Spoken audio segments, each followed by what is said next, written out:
Dust allergy, sinus, asthma, psoriasis 100% treatment శాస్త్ర పరిష్కారం కొరకు Neocare homeopathy MD doctor Bellamkonda Nageswara Rao గారిని సంప్రదించండి. నమస్తే, నేను Keshav. Welcome to Suman TV. Andhra Pradesh ఉప ముఖ్యమంత్రి పవన్ కళ్యాణ్ భద్రత విషయంలో ఇబ్బందులు ఎదుర్కొంటున్నారా? పదే పదే నిఘా సంస్థల నుంచి పవన్ కళ్యాణ్ భద్రత విషయం పైన హెచ్చరికలు ఎందుకు వస్తున్నాయి? అసలు ఆయనకు శత్రువులు ఎవరున్నారు? ఎందుకు పవన్ కళ్యాణ్ని ఇబ్బంది పెట్టేటువంటి ప్రయత్నాలు జరుగుతున్నాయనే అనుమానాలు రోజు రోజుకి బలపడుతున్నాయి. ఈ అంశాలని విశ్లేషించేటువంటి ప్రయత్నం చేద్దాం. మనతో పాటు ఉన్నారు పొలిటికల్ అనలిస్ట్ చంద్ర శ్రీనివాస్ గారు. చంద్ర శ్రీనివాస్ గారు నమస్కారం. నమస్కారం. పవన్ కళ్యాణ్ భద్రత పైన గతంలో కూడా కొంత ఇన్ఫర్మేషన్ వచ్చింది.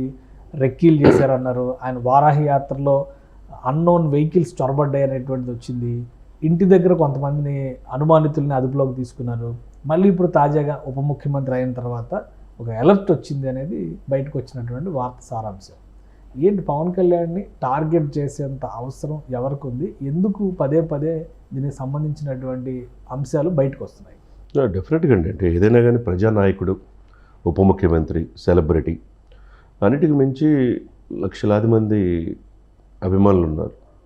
ఆ వ్యక్తి దశాబ్దం పైన రాజకీయాల్లో ఉన్నప్పుడు అనేక మంది రాజకీయాల్లో అంటే ఏ విధంగా సినిమాల్లో ఉండి హీరోగా ఉంటే వాళ్ళకేం ప్రాబ్లం ఉండదు. రాజకీయాల్లో వస్తే ఆ రాజకీయ పార్టీలకు కావచ్చు, లేకపోతే ఆ పార్టీ ప్రేరేపిత భావజాలం గల వాళ్ళు కావచ్చు, ఏదైనా కానీ వాళ్ళకి ఇబ్బందికరంగా ఉంటుంది. ఇకపోతే ఇక్కడ ఎందుకు ఈయన పట్ల కేంద్ర ఇంటెలిజెన్స్ వర్గాలు హెచ్చరిక జారీ చేసినాయి అంటే, మొట్టమొదటిది మోదీ గారు సెంట్రల్లో అధికారంలో రావడానికి చాలా కీలక పాత్ర పోషించారు. టీడీపీని దాంట్లో జట్టు కట్టడంలో మనకి 21 సీట్లు వచ్చినాయి మన ఆంధ్రప్రదేశ్ నుంచి. అయ్యే కీలకమైనవి. అది ఫస్ట్. కాబట్టి మోదీ గారు కూడా ఈ యొక్క వర్గాల ద్వారా ఇది ఉంది ఆయనకు కూడా. అటువంటి మోడీ గారికి పూర్తి సపోర్ట్ చేస్తారన్న ఉద్దేశంతో హిందూ వ్యతిరేక వర్గాల వాళ్ళు ఆయన్ని ఒక పాయింట్ ఆఫ్ వ్యూలో కార్నర్ చేసి ఉండొచ్చు.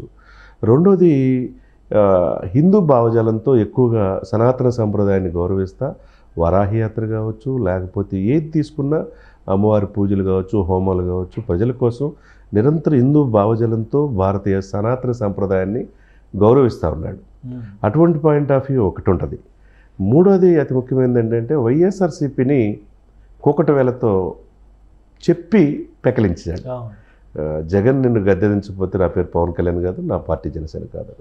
ఉభయ గోదావరి జిల్లాలతో పాటు 8 జిల్లాల్లో 0 మాత్రం వైసీపీ వచ్చిందంటే, చివరికి 151 సీట్ల నుంచి ప్రధాన ప్రతిపక్ష హోదా కూడా కోల్పోయి 11కి పరిమితం అయిందంటే అది అసలు వాళ్ళు జీర్ణించుకోలేకపోతారు.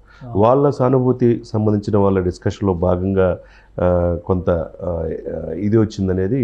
ఎందుకంటే రెగ్యులర్ ట్రాకింగ్ అనేది కేంద్ర ఇంటెలిజెన్స్ వర్గాలు ఉంటాయండి. ఇంటెలిజెన్స్ బ్యూరో కావచ్చు, నిఘా వర్గాలు ఎప్పటికప్పుడు మానిటరింగ్ ఆ పార్టీలు ఈ పార్టీల్లో వాళ్ళు ఉండి వాళ్ళు ఇన్ఫర్మేషన్ ఇస్తుంటారు ఐబీకి. ఆ పాయింట్ ఆఫ్ వ్యూలో వచ్చినప్పుడు పవన్ కళ్యాణ్ గారికి మొన్న చెప్పిన సమాచారం ఏంటంటే, మీరు ప్రతి నిమిషం చాలా జాగ్రత్తగా ఉండండి. ఎందుకంటే అభిమానుల రూపంలో కొంతమంది చొరబడి మీ ప్రాణాలకు ముప్పు కలిగించవచ్చు అనేది శుతిమెత్తంగా అంటే స్మూత్గా చెప్పారంటే ఆయన జాగ్రత్తగా ఉండాలనే కదా. అదే సమయంలో ఇక్కడ ఏంటంటే, అతను ఒక తెలుగు రాష్ట్రాల సంపదే కాదు, ఆయన జాతీయ సంపద.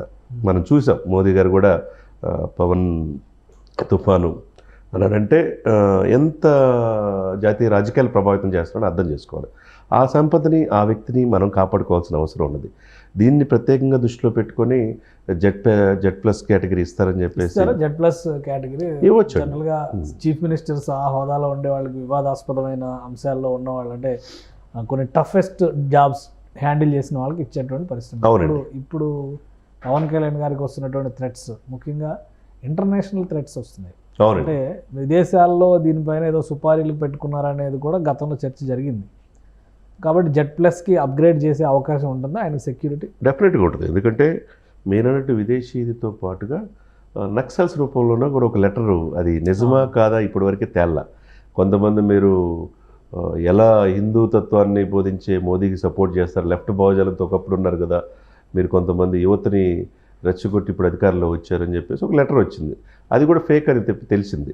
సరే, ఏదేమైనా కానీ ఎవరైతే ఈ మత ఛందస్సువాదులు కావచ్చు, ఇంతకుముందు అధికారం కోల్పోయిన ఆ పార్టీలో కొంతమంది కావచ్చు, ఏదైనా ఉగ్రవాదుల రూపంలో ఉండేవాళ్ళు కావచ్చు, దేశాన్ని అస్థిరం చేయడానికి ఎమర్జింగ్ అవుతున్న లీడర్స్ని, పవన్ కళ్యాణ్ గారు లాంటి ఎమర్జింగ్ అవుతా ఇటువంటి యంగ్స్టర్స్ మోదీ గారు కలుస్తూ ఉంటే ఒక్కొక్క రాష్ట్రం వరుసగా వాళ్ళ చేతులకు వెళ్ళిపోతుంది. అందులో అవతల పార్టీలు అధికారం లేకుండా మళ్ళీ హ్యాట్రిక్ పీఎంగా మోదీ గారు ఉన్నారు. కాబట్టి ఈ సిచ్యువేషన్ ఏంటంటే ఇక్కడ పవన్ కళ్యాణ్ గారికి డెఫినెట్గా జెడ్ ప్లస్ కేటగిరీ ఇవ్వాల్సిన అవసరం ఉన్నది. ఎందుకంటే ఇప్పుడు అమిత్ షా గారికి ఉంది జెడ్ ప్లస్ కేటగిరీ, అదేవిధంగా మాయావతికి ఉంటుంది. తర్వాత అక్కడ యాదవ్ ఉన్నాడు కదా, ములాయం సింగ్ యాదవ్ కుమారుడు అనుకుంటండి, ఆయనకి ఉంటుంది. ఆ జెడ్ ప్లస్ కేటగిరీ ఇప్పుడు చంద్రబాబు నాయుడు గారికి ఎప్పుడైతే అలిపిరి జరిగిన తర్వాత ఆయనకి కూడా ఆ కేటగిరీ ఉంది. సేమ్ అదే భద్రతని ఒక 15 మంది అంటే మెరికల్ లాంటి వాళ్ళు ఉన్నారు, అంటే నేషనల్ సెక్యూరిటీ గార్డ్స్ లాగా వాళ్ళు ప్రధానమంత్రి గారిని కూడా అనుక్షణం కాపాడుకునే వాళ్ళు. అటువంటి మెరికల్ లాంటి వాళ్ళు ఉంటారు. అంటే కనుచూపు మేరలో ఎటువంటి విధ్వంసకరమైన చర్యలు కానీ, ఎటువంటి దాడులు కానీ, టచ్ చేసి ఆయన ఏదైనా చేయాలన్న ఆలోచన కానీ ఇక కష్టం అనమాట. కాబట్టి ఎట్టి పరిస్థితుల్లో ఇప్పుడు ఆయనకి ఆల్రెడీ మొదటి నుంచి కూడా ఒక 50 మంది కంప్లీట్ సెక్యూరిటీ ఆయన కోసం ఉంటారు. అందులో రిటైర్డ్ ఆర్మీ వాళ్ళు మామూలుగా ఇప్పుడు ఆయన ఎయిర్పోర్ట్లో వాటిలో వస్తున్నప్పుడు చూస్తే పోలీస్ భద్రత ఒకవైపు, ఆయన ప్రైవేట్ భద్రత ఇంకోవైపు. అవునండి. ఇంతమంది ఉన్నా కానీ భద్రత పైన ఆందోళన అనేది ప్రతిసారి ఒక చర్చనీయాంశం అవుతుంది. అంతే కదండి. ఇప్పుడు అభిమానుల్ని ఆయన కంట్రోల్ చేయలేరు. వీళ్ళు ఎంత కంట్రోల్ చేయాలన్నా అభిమానుల రూపంలో వచ్చి ఏదైనా ఏదైనా జరిగిందనుకోండి, విధ్వంసే కదా, ఏమవుతుంది ఇక్కడ? ఎందుకంటే ప్రజల అభిమానాన్ని పొందిన వ్యక్తులకి ఇలాంటి అనేది ప్రజాక్షేత్రంలో మామూలుగా ఉంటాయి. ఎందుకంటే అవతల పార్టీలు పూర్తిగా నేలమట్టం చేసిన వాళ్ళకి, ప్రజాదరణ పొంది జాతీయ స్థాయిలో ఎమర్జ్ అవుతున్న లీడర్స్కి, వేరేస్ వాళ్ళు అది నచ్చని వాళ్ళకి ఇలాంటి భావజాలం ఉంటుంది.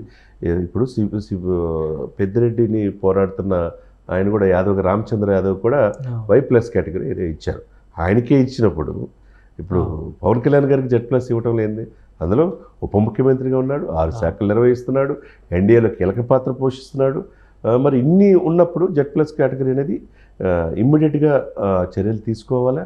ఎప్పటికప్పుడు కేంద్ర ప్రభుత్వం, రాష్ట్ర ప్రభుత్వాలు సమన్వయంతో పనిచేస్తా, ఇక్కడ డీజీపీతో సమన్వయం పనిచేస్తా.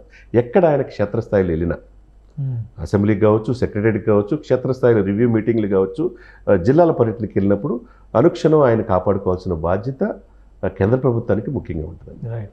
థ్యాంక్ యూ శ్రీనివాస్ గారు, మీ అభిప్రాయాలు తెలియజేసింది. ఇది పవన్ కళ్యాణ్ కదలికల పైన కొంతమంది వ్యక్తులు నిఘా పెడుతున్నటువంటి పరిస్థితి ఉందనేది ప్రధానమైనటువంటి అనుమానం. దానికి తగ్గట్టుగానే పవన్ కళ్యాణ్కి నక్సల్స్ పేరుతో వస్తున్నటువంటి లెటర్స్ కావచ్చు, కొన్ని అంశాలు ఆయన పర్యటనల సందర్భంలో జరుగుతున్నటువంటి కొన్ని సంఘటనల పరిశీలన తర్వాత నిఘా సంస్థలు స్పష్టమైన హెచ్చరికలు చేస్తున్నాయి. కాబట్టి Z+ కేటగిరీ భద్రత కల్పించే అవకాశాలు ఉన్నాయని చంద్ర శ్రీనివాస్ గారు చెప్తున్నారు. ఇది స్పెషల్ డిస్కషన్.